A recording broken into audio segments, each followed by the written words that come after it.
వెంకీ, నేను ఒక కథ చెప్పనా? ఏం కథ చెప్పుతున్నావు? ఎప్పుడు కథలేనా, ఇంకేమైనా చెప్పు. పొడుపు కథలు చెప్పుకుందామా? పొడుపు కథలే చెప్పుకుందాం. కథ చెప్పుతానన్నావు, ఇది కథ లాంటిదే, తమాషాగా ఉంటుంది, విను. అయితే నేను ముందుగా పొడుపు కథ మొదలు పెట్టనా? సరే, మొదలు పెట్టు. తీసే కొద్ది పెరిగేదేమిటి? చెప్పనా?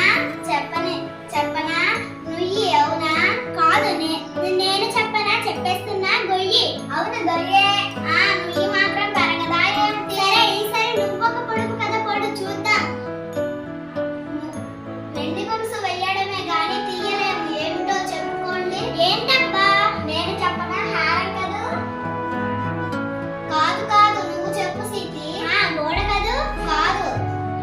నేనే చెప్పనా? ముగ్గులు. అదెట్లా? ముగ్గులు వెయ్యగలమే గాని తీయగలమేమిటి? ముగ్గులు వెండి గొలుసులా ఉంటాయి కదా. సరే, ఈసారి నేనొక పొడుపు కథ పొడుస్తాను. పొడవనా? 100 చిలుకలకు ఒకటే ముక్కు, ఏంటో చెప్పుకోండి. ఉల్లిపాయ కదూ? ఉల్లిపాయ అయితే ఉల్లిపాయకు ముక్కు ఉంటుందా? సరే, నేను చెబుతాను. పల్లగుత్తి అయితే ముక్కు ఏదోమా? పల్లగుత్తికి ఉన్న కాడే ముక్కు.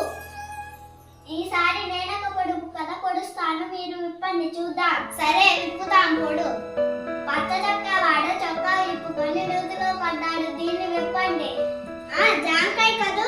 జాంకాయ నూతిలో పడుతుందా ఏమిటి? నూతి దగ్గర జామ చెట్టు పడదా? సరే, నువ్వు చెప్పు సూరి. అది అరటిపండు. అదెట్లా? అరటిపండు తొక్క తీస్తారు, నోట్లో వేసుకుంటారు. నోరే నుయ్యనమాట. అవును. ఇప్పుడు నేనొక పొడుపు కథ పొడుస్తాను.